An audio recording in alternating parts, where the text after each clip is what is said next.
They had a $236,000 tax bill. Creator in our world, $236,000 tax bill at the time that they did their taxes with the accountant. And then later they got a tax bill for like another, I think it was like $218K. And they got worried and they just paid it, thinking like, okay, we paid one, but I don't want any problems, and they just paid it.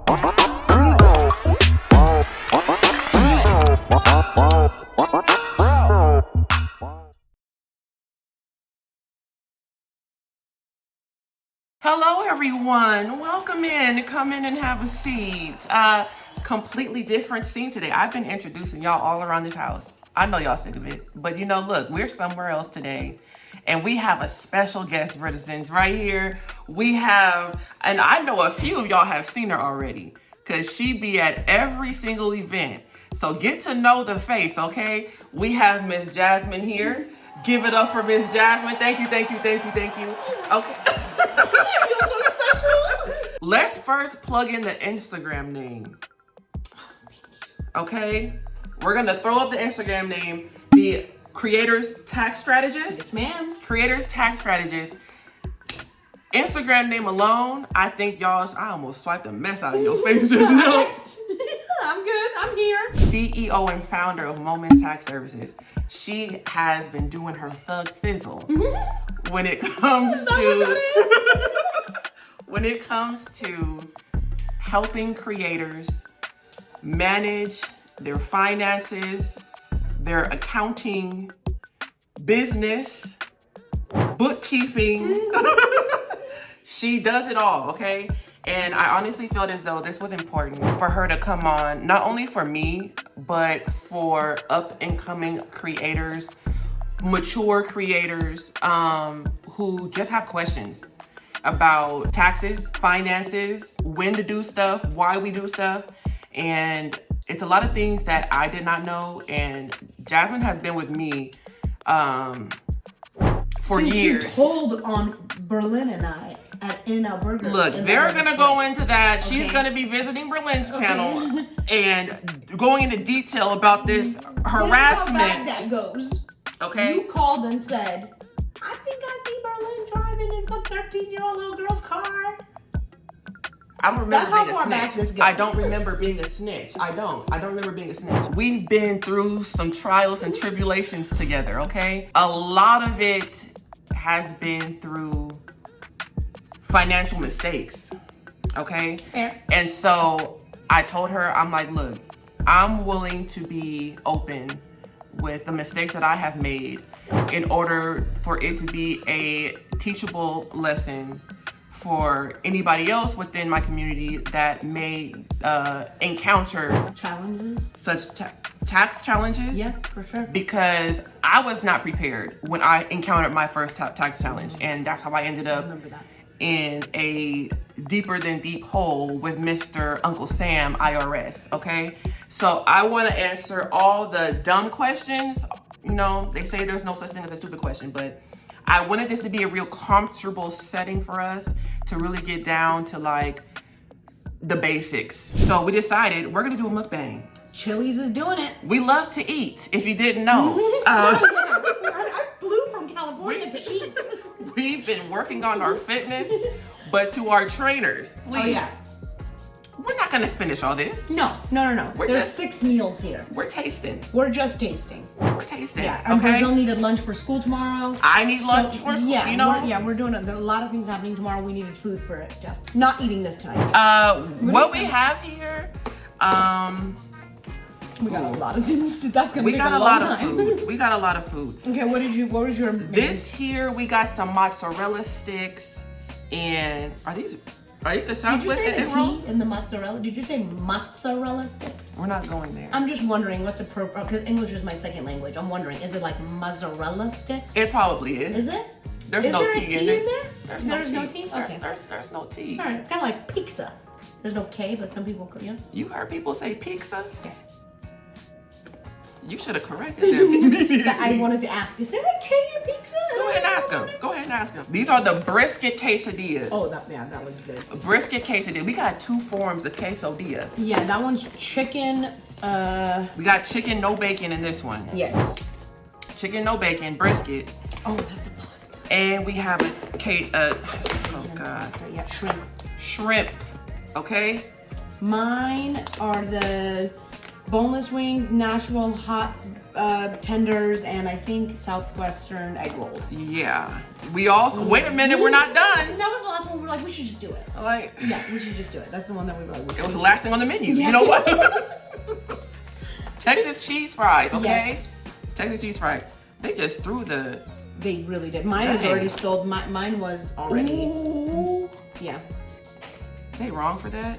Yeah. Oh, Chili's. My ranch came already pre-filled into my food for me. I think we need a gift card just for that. Ooh. Just to replace the... I think they should just sponsor the next video. Spot. No, you're right. You're right. Now it said new on the menu. It's a wild berry lemonade. Don't ask me what kind of berries is wild in this drink. Mine's strawberry lemonade. That's I safe. stuck to that. That's Stuck safe. to the safe. Yep. How is it? This tastes like regular. There's no wild berry. Yeah, in I didn't that. think so either. When I saw that, I was like, is that horchata? It looks like Chili's. horchata. Chili's. Okay. My food came pre-ranched, and her wild berry lemonade came with no wild berries. No wild. I'm gonna use myself in a lot of these situations. I hope that y'all are willing to learn from my questions. I think everybody's goal is to get monetized as a creator, and no matter what platform that you're on, partnership, monetization is the goal. Once you get that, the first thing Google will send you is the paperwork you got to fill out. And I mean, I was asking you, that paperwork, I don't even remember. The majority of us ain't reading none of that. We're looking at immediately, except Yes. we want to get paid. Yes. But it's either, I know it's a W something. I don't know whether it's a W-4 or a W-9. So with that, I would love for you to explain the difference between the two. Okay. And what that means as us getting paid. Like, you know, Okay. what's coming from that. I got you. So there are both. There is a W-4 and there is a W-9. There is such a thing as both of them. A W-4 is the form that you fill out and you give to your employer who is going to hire you as an employee, which means at the end of the year, you're going to get a W-2. Right. You're working a job. You work for a company as an employee. So when you get hired, as part of that paperwork packet you get to fill out, one of the things is a W-4, which asks you like your name, your last name, your address. Are you single? Are you married? Do you have children? So that they could determine how much taxes to withhold from your paychecks that you're going to get. W-4 gives you a W-2. Exactly. Okay. W-4 is the informational form you fill out. At the end of the year, the W-2 you get from that company is your wage statement, how much you earn from them, how much taxes they withheld. That's the W-2 form you use to fill out your taxes, to prepare your taxes. Okay. Yeah? Okay. The opposite of being an employee is being an independent contractor, self-employed. Okay. In that case, like when you're a streamer or a YouTuber or any kind of creator looking to partner with someone, as you said, that company is going to send you a W-9 to fill out to collect tax information. It's a much simpler form because when you're filling out a W-9, you are working with this company in the capacity of an independent contractor, meaning you're self-employed. So you're not giving them tax information like, are you single, are you married, do you have children and stuff, because they don't care. They're not withholding taxes from your paycheck for you. You're just filling out that form to tell them, are you an individual, are you a business? Are you an individual or are you a business? In which case you would either give them your social security number or your EIN number if you're a business. When you do that at the end of the year, how much ever that company has paid you, if they paid you more than $600 in any one calendar year, they'll give you a 1099 at the end of the year for it that you use to file taxes. I know that was a lot of information. We ended on 1099. Me and 1099s have had a war with each other. And this is where me and Jasmine really locked in one-on-one, was because a 1099, I had no idea what a 1099 was. And under the circumstances that I received one, I should have been paying taxes on a 1099, which I did not know. When I received the 1099 off a certain amount of money, I was told make sure you talk to your tax person when you get all this, when you get all the paperwork. I'm thinking, sure, when I'm ready to file my refund, talk to a tax person. They had no explanation for me, as in, I think they expected me to know. Talk to your tax person so that you could organize your taxes that you're getting from this money you're receiving. I had no clue. So of course, later down the line, and we can probably go into more detail on a separate video if y'all are really interested in this topic of the 1099. Because I can already say so much about what that sentence that you said is that would have prevented this or had different results. Like, so much to say about that. Because our journey alone with this 1099 and coming out from this is it's a debacle. And you said a number, 600. I was going to ask you, at what point are you issued a 1099? But it's $600 within a calendar year. Yes. So there's two numbers that are really important to remember here. $600 is the threshold at which a company must have paid you in order for that company to have a legal responsibility to issue you a 1099. Cool? So I work for you as your editor. If you haven't paid me more than $600, you don't need to go through all that stuff of issuing me a 1099. You're fine. If you paid me $598, it's just my own business to go and report it on my tax return. Okay. If you're thinking, well, at what point does it become my business to report my self-employment earnings? It's when it's more than $400. So at any time that I make more than $400 as an independent contractor, as a self-employed person, I have to file and add a Schedule C to my personal tax return to report whatever I did to make more than $400. If a company paid me more than $600, that company now has the responsibility to issue me a 1099 that I'll use to file my taxes. What is a Schedule C? The Schedule C is the small business tax return that gets included in your personal tax return when you have self-employment income. Are you considered self-employment even if you don't have an LLC? Absolutely. Okay. You are considered self-employed anytime you earn income from a job that you are not an employee of the company. You're a contractor of the company. Say I'm working a 9-to-5 on a W-2. I'm receiving a W-2 from this job.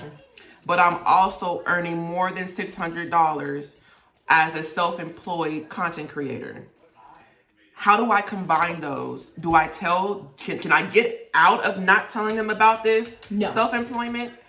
No, because the IRS will have a copy of it. If you made more than $600, the company that gave you that more than $600 filed the 1099, sent it to the IRS. So now when you do your taxes, if you don't include the 1099 in your tax return, you submit it, the IRS is going to send you a letter and say, hey, thanks for giving us your tax return, but you forgot to include the $600 1099 that you earned. And that's even more problematic than having included it in the first place and just having gotten stuck with the tax bill. Because now they're not going to take deductions on your behalf for you. They're just going to send you a bill and say, you forgot to include this $600 1099 that XYZ Corporation paid you, and the tax liability on having earned $600 is, I don't know, let's say X, right? Mm-hmm. Had you put the $600 1099 on your own tax return, you would have probably brought that down to just $100 or $200 after your expenses. Mm-hmm. Your phone, your internet, maybe you had to buy a laptop or a computer or a camera in order to earn the money you earned in that $600 1099. If you take the expenses against it, then maybe there would have been a loss on your tax return. Mm. And in the case that you said someone's working a 9-to-5 and they get a W-2, oh my gosh, we can go in so many places with this. That person that has a W-2 job, if they're also doing something on the side to earn content, to earn 1099 income, and let's say they have a loss in that area on that 1099 income, now the loss they created in running this business is going to offset their W-2 income. So if you made like $20K working a 9-to-5 job and you lost $5,000 in legitimate business expenses trying to become a content creator, they're coming after this? This $5,000 loss that you had is going to come out of the $20,000. So now it's like you only have to pay taxes on $15,000 of the 20 you made over there. So yeah, if you're trying to become a content creator, you should absolutely make sure that you are keeping track of your expenses so that you know what you spent in an effort to earn this money that you're trying to earn. Should they even, up and coming, we should be saving our receipts? Should it just be a habit early on, even before Absolutely. you're starting? Okay. Absolutely. It should be a habit when you decide that you want to do this as a business and not as a hobby. Because there is such a thing as a differentiation with the IRS as a hobby as compared to legitimately like running a business and with the intention of earning money and doing business. What if your hobby turns into income earning? That's perfect. Can you still call it a hobby, or is it automatically your business if you're collecting these funds? Yeah, you don't want to call it a hobby if you're earning money from it, because then you're not writing off expenses against it. Okay. I mean, surely you could report hobby income, but like that's like so deep sticky. To get into. That's sticky. Okay. Yeah, like the reason why there's a differentiation between like something called a hobby versus something called a small business at the IRS and on paper in the sense of like what's considered business and being able to deduct expenses against it and not.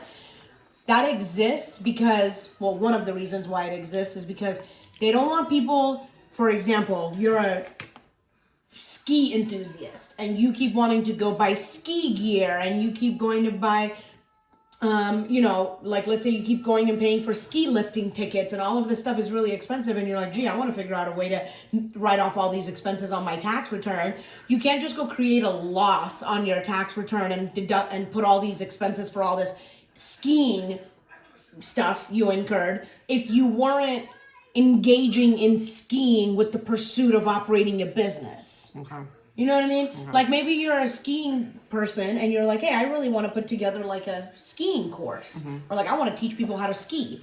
If you're doing this with the intention of business and maybe you have a website, maybe that offers classes, maybe you have an Instagram, you have to put this into fruition of how it's actually an activity happening with the intention of there being business at the end of it. You can't just go skiing all the time and write it off on a Schedule C and have a loss on your tax return and be like, oh, but I was trying to get practice to become a coach. Okay, do you have a website? Do you have an Instagram? Do you have any way of advertising this service? How can you prove that you're doing this and incurring these expenses, whether they end up in a profit or a loss, it doesn't matter, with the intention and pursuit of business in mind? We went so far with that, but yeah. That's why these conversations go that far. You know, if you're here for it, you're here for it. That's when you understand the whole thing as a picture best. Okay. When you get like why those things are in place that they are. Like if you didn't know that the losses you incur in your business as a independent contractor can offset your W-2 income, if you didn't know that, you might not understand why the IRS cares the difference between a hobby and self-employment, because you wouldn't know that you benefit from deducting those expenses and it offsetting your W-2. When you say losses, is that something of like money spent? Okay. And not more profit and return, right? Okay. So if you spend $5,000 in a year buying camera equipment, paying for internet, streaming services, this, that, and the other, and you generated $2,000 in your business, you now have a loss of $3,000 in your business. That $3,000 loss would offset any other earned income on your tax return, like for example a W-2 you had from a different job. These chicken things are good. I just bit into the brisket one. It's a hint of like the brisket, but if my eyes were closed, I would think it was chicken. Content creating, we are earning more than $600 a calendar year. Calendar year is January to December? Yes. January to December. Which is the opposite of fiscal year being any 12 months you start. February to February, March to March. That's fiscal year. Calendar year is literally the calendar, January through December. Okay. I'm making $649 in my calendar year. I'm issued a 1099. Can I wait until the following tax year to file the taxes associated with this? Or is this something that needs to be done quarterly? Good question. Huh? If it's only this, that's a good question. Were you coached on this answer before? It's just real questions I have.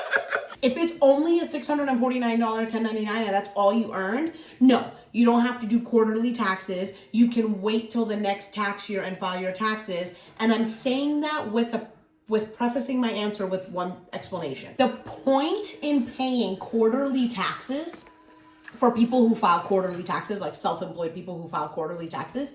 The point of paying quarterly taxes is so that you don't owe the IRS more than $1,000 at the time that you file your taxes during tax season. You file quarterly taxes in order to make sure you have anticipated how much money you're going to owe the IRS based on how much money you made in this quarter, and paying them their money in the quarter that you made it, so that you're never borrowing their money interest-free. Meaning you never owe them more than $1,000 at the time that you file your taxes. Otherwise, they consider that you were borrowing their money interest-free. See, I thought quarterly taxes was you just splitting it up into quarters. You are. You know, the intention of it is so that you don't borrow their money interest-free. So like when the money that you earn January, February, and March, we pay taxes on it by April 15th. That way, when next year comes around during tax season, you're filing taxes, you're not filing taxes to pay the IRS. You're filing taxes to reconcile what you already paid them the 4 quarters of the year you're filing taxes for. You're filing the tax return at the end of the year to say, these are all the end of year documents I got. Here are all the W-2s I got. Here are the 1099s I got. I have a house. Here's the mortgage interest, the property taxes.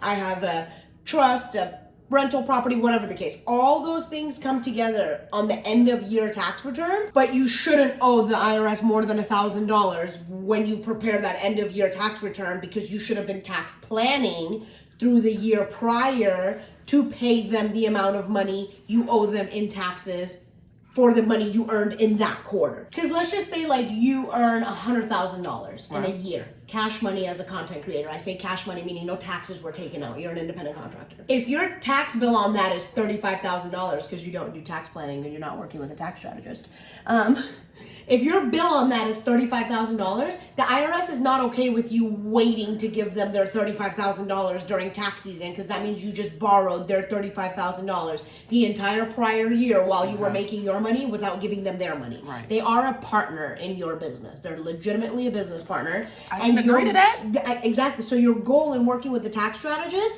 is to legally make them as little of a partner as possible, because they're the partner with the biggest legal team, with the biggest advantage, with the biggest everything. So if you want to mitigate your taxes, you should do it by applying the letter of tax law to just take advantage of what is there for you to take advantage of without getting in trouble for it. Or, hire a tax planner to make sure this gets done for you. It's worth it. The same person who earned $100,000 during the year, say they do wait, and that tax... I see it all the time. That tax year comes and I forgot,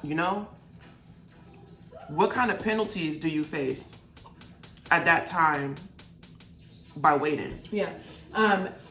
There's a penalty. So IRS has all kinds of penalties. There's a failure to file penalty. Penalties, bro. There's a failure to pay penalty. And then there is interest. Okay. Right? So all those things get calculated based on how much you end up owing them. It's not like, if you owe more than $1,000, then you have a $100 penalty. Your penalty and your interest and all of the failure to file, failure to pay, all of that depends on how much you owe them at the end of the year, which is how much you borrowed from them interest-free the year prior. They're coming for theirs. Yes, 100%. Coming for theirs, yours, mine, his, hers. Everybody's, his wife's, her wife, everybody's. What are you going into next? I feel like going back into this one, I'm getting full already. We didn't even touch. We tried one quesadilla. We didn't even try the pasta. We haven't tried the nachos. I haven't tried this avocado roll yet. Oh, I've had one wing. Okay, let's see. I'm struggling with these temporary veneers. I don't want no teeth popping off on this. If they come out on that avocado roll. They're not coming out, but I just... It's kind of soft. This conversation is getting heavy. But I feel like it's important. I'm trying to keep the answers as effective and to the point as possible, but literally explaining this all day long and getting so much feedback from specific creators, I know how to say it in a way where you gotta understand the background to understand my answer. I can just say W-2 is for employees and 1099 is for for independent contractors, and then you're like, okay, and then when do I get one, or how do I get one, or what qualifies me as that, or what's But I feel like those are all the small questions that we just go along not knowing and understanding until we're hit with it. I don't understand it, so I'm just believing whatever you're telling me at this point. Yeah. And so it's like, we need the information. We need the teachers, you know, the people who are willing, like yourself, to educate. Definitely. It takes time. It takes time. It takes time, but it also needs somebody who can break it down. That's fair. Everybody can't break it down to a point of understanding. That's fair. Creators fall into two categories. They're either creators that fall into category A, meaning they know no anticipation of taxes. They don't know that 1099 is coming. They have no bookkeeping, no accounting. They didn't keep separate bank accounts. They didn't do any of that. Yeah. And they get a bill in the mail and they're like, oh my gosh, but they make enough money to pay it and they don't want the IRS on their back. So they pay a bill. And I just spoke to someone who literally did this. They had a $236,000 tax bill. Creator in our world, $236,000 tax bill at the time that they did their taxes with the accountant. And then later they got a tax bill for like another, I think it was like $218K. And they got worried and they just paid it, thinking like, okay, we paid one, but I don't want any problems, and they just paid it. And looking at the situation of what the income was and what the overall mess was that was happening, I mean, there was like so many problems, but the solution was so simple that it would have just required a tax preparer or accountant that knew literally, I'm not kidding you, the basics of tax planning, the most basics of tax planning. And that person had like a $400,000 tax bill for absolutely no reason. So anyway, I say that to say, creators fall into two categories. They're either the creators that like have no knowledge of it, no bookkeeping, no accounting, they're not maintaining anything, and they get a bill, they pay it. Or two, they are the creators that have an accountant preparer, they do the taxes, they submit, they're in compliance, but they're paying boatloads of money in taxes because there's no planning and strategizing or advising or teaching or coaching for those people to be in their day-to-day operations, applying that knowledge. Because like I can tell you all day long, or I could do it for you all day long, but like if you don't know what you need to be doing in your day-to-day while you're operating this business, that is a full, legit blown business, you're never going to be able to take that expertise and that knowledge and all that goodness and bring it down and apply it on this layer where you're operating all day long, where the business functionality is happening all day long. So yeah, a lot of tax accounting education is necessary in this field. So at what point, if somebody is, you know, starting out and they're just starting to see a flow, you know, a consistent flow of money come in from their content creating, at what point would you recommend they decide to start talking with a tax specialist? Yesterday. Yeah, before it was consistent. Okay. It doesn't have to be consistent. The minute that you are earning self-employment income, you should be speaking to somebody that's telling you, one, separate your bank account so that you have your income sporadic, not sporadic, consistent, not consistent, doesn't matter. All of your self-employment income going into a separate bank account than your personal account, and all of your business expenses going out of that same business account that your income is going into. That way, at the end of the year, if you did nothing else, you have one account that you know all your income and expenses came in and out of.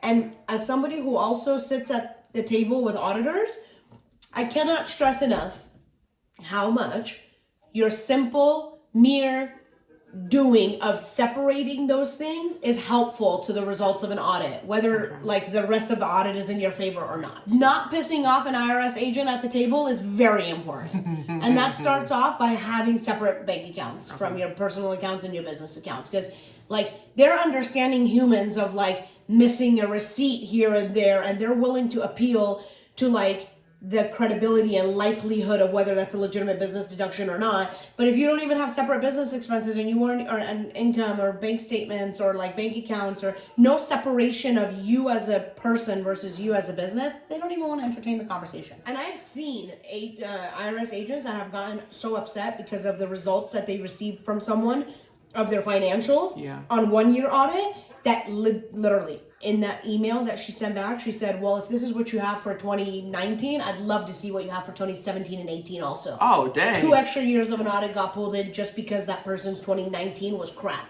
Hope he wasn't scamming. And I want to encourage y'all, because I know, you know, we have a lot of people who be doing a lot of extra stuff on their regular tax returns. You gotta find you. When she said trust, trust is a big thing when you're dealing with your money. Okay, but you have to find a tax preparer that you do trust, because at some point you're gonna have to get clean when it comes to your money and your finances. You can't keep claiming 10 kids. You can't keep claiming school credit that you stayed in for half a semester and like you. You have to get clean at some point. You gotta find a tax preparer that you can feel that you trust enough. That look, because the IRS gonna get you anyway. They're going to get you anyway, and then you're gonna be forced to explain yourself.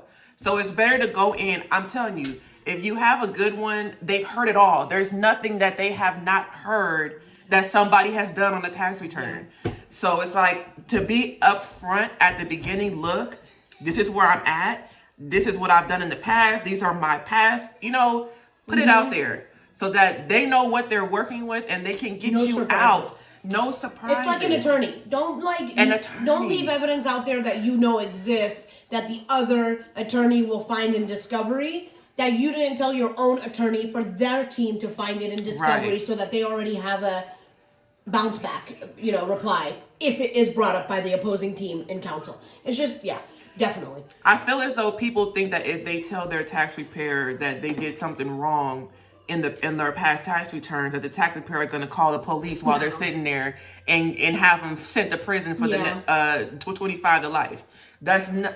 They're going to refuse you, if anything. If the situation, I'll tell you, people have definitely come to me and shown me things on their tax returns, and will be like, hey, I didn't even know that this was done on my tax return until I realized that 1, 2, 3 meant this and that, or that until I got a letter from the IRS. I'm going to say this with precaution, because I don't want someone to be like, well, when does it constitute, right? Okay.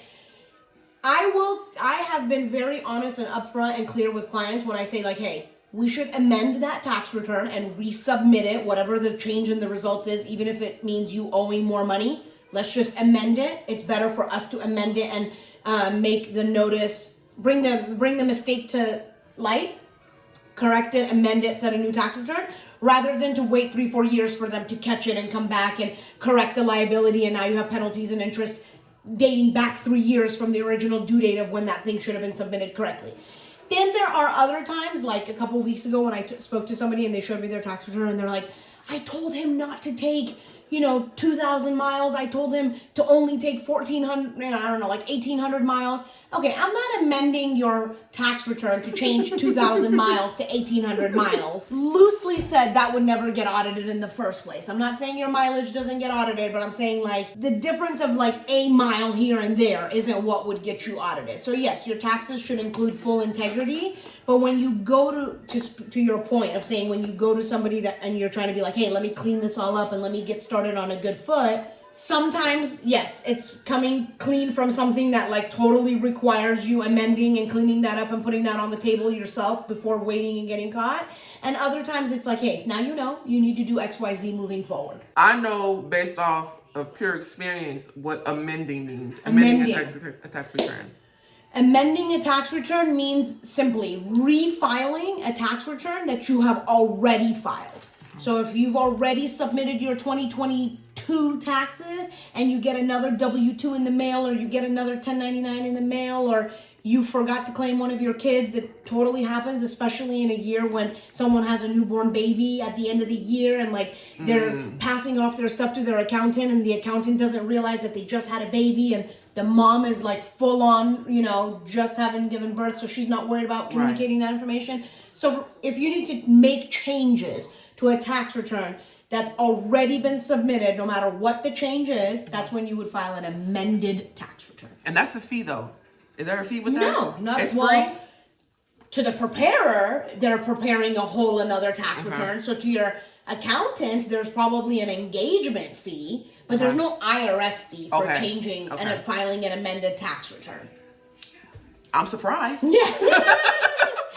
Well, there's one place you can add a fee, IRS. You didn't have one there. Oops. We're going to break this up, y'all, into 2 segments. Yeah. One for this one being the more beginning side of content creation, but we're going to do another one that is for the more mature content creators who've been doing this for a little while. and have a little more activity on their business side. That's a great way to put it. You know, so we're going to split that up. I have one last question, though, for this side of beginning content creation. Yeah. Is there a too soon of starting up an LLC? Because I know everybody likes to start up, especially when PPP loans came out. Oh, yeah. Is there a too soon for an LLC for a starter content creator? Okay. We have the time, so I'm going to give this like a 1 or 2 minute answer, so it's a thorough answer. Okay. It really depends on what your intention in opening up the LLC is. There are a lot of people that get excited and get TikTok advice. I should say there are a lot of people that get TikTok advice about opening an LLC or like needing an LLC to write off expenses, which is a complete myth. You don't need an LLC in order to be able to write off your expenses. You could do that as an independent contractor on your Schedule C form that we talked about at the beginning of this. You don't need to be an LLC. As a matter of fact, being a single member LLC, you still file the same Schedule C in your personal tax return that you would if you weren't an LLC. Okay? So, I say that to say, again, your intention in opening up an LLC is very important because in some states, there are maintenance fees in holding the LLC. Not to mention, you probably have some tax filing preparation accounting fees for filing taxes for another entity being an LLC aside from your own personal tax return that you have to file. Because when you become an LLC, you're now having to file a separate tax return for that LLC. And I want to stop there to say, like, on the federal side, you're not, because on the federal side, you're filing the same Schedule C that I just said you would if you were a 1099 contractor. But certain states, like California, require you to file a full-blown business tax return on the state side for the LLC. So I say that to say, when you're deciding whether you should become an LLC or not, you need to take into consideration like your goals, what you're already doing in business, what you plan to do in business, and when. And the reason why I give this answer is because it's really, really important for everyone to understand that being an LLC does not save you money on taxes. It is not a tax saving vehicle. It is an asset protection vehicle, meaning you go get an LLC when you want to separate your personal liability from your business liability. You don't go get an LLC to save taxes.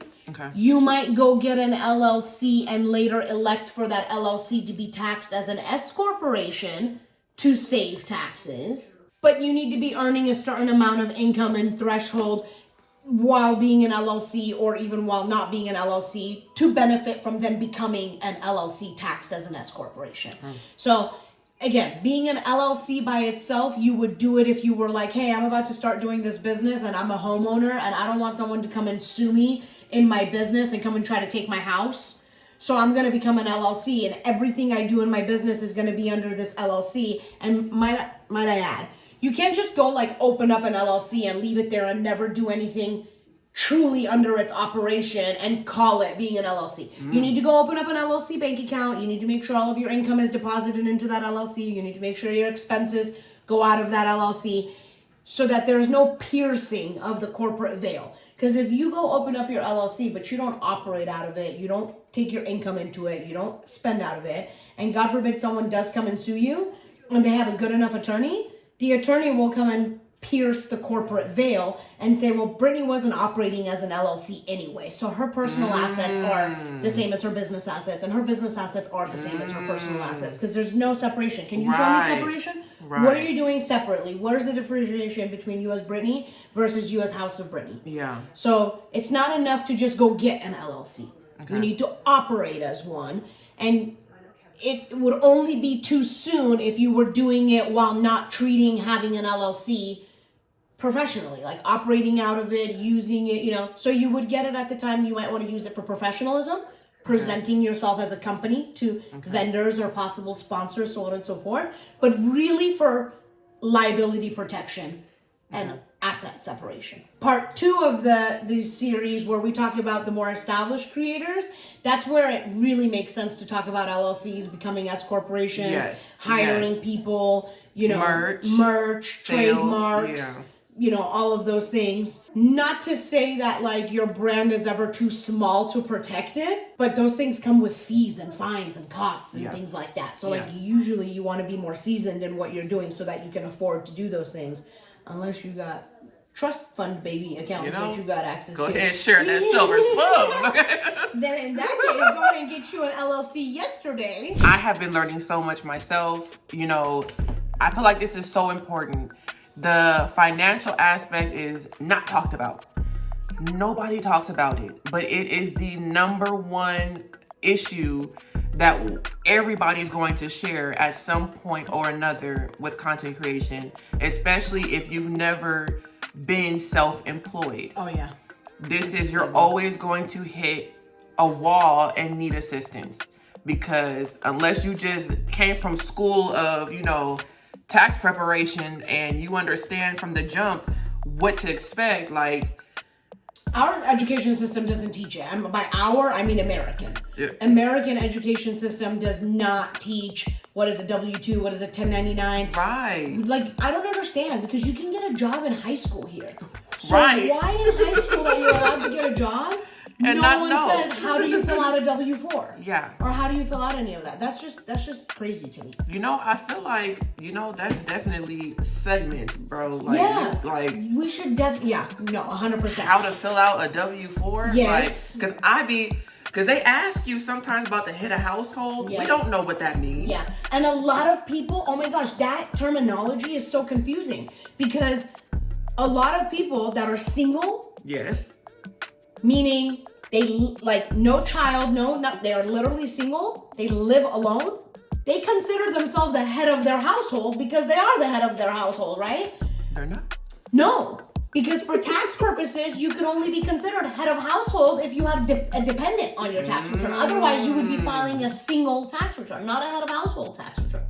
I had no clue a child dictated whether or not you were head of household. I should clarify to say a dependent. A dependent. They might not be a child, they might Okay. be an adult dependent, but you have to have a dependent on your tax return for you to be considered head of household. You're considered head of household. I don't want to take anything away from your bill paying. I got a dependent. Okay, you are your head of household, but for tax purposes, you're filing under either single, married, widow, married separate, or head of household. Okay. To be head of household, you're gonna have a dependent. But most people are like, no, like they'll call me like, oh, are you single? Are you married? Or are you head of household? They'll say, no, I'm head of household. When I do the tax return, I'm like, where are your dependents? They're like, I don't have any dependents. Oh, but you said you're head of household. I am the head of my household. I pay all the bills. Nobody told us. Yeah. Nobody tells us this, which is crazy. So we're gonna come back to you guys with the next video. Make sure you guys are subscribed and liking the video. Make sure you guys are following the creator's tax strategist on Instagram, and make sure y'all go ahead and click her link for Moment Tax Services and get you a consult, because I know you need it. There And are 15-minute discovery calls that are free. You can book with my team, and you can find out, like, are you a content creator that needs to think about preparation? Are you a content creator that needs to think about planning? Are you not a content creator and you just have to file taxes because you have a W-2 job? You can get on a 15-minute free discovery call with either myself or my team and just figure out what you need to do without paying anything. I'm telling you right now, there is, when she calls her the creator's tax strategist, I guarantee you your favorite creator, no matter where they are across the board, uses her. So please understand, she's great at what she does. She's loves to teach. Everybody there is knowledgeable. So I just want y'all to be prepared, be smart, be wise, use your understanding, and use the help where it's offered, because it's no fun being on the other side of the IRS stick. I'm gonna let you know that.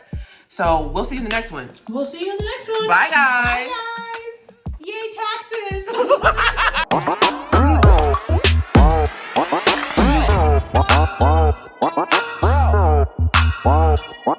Wow.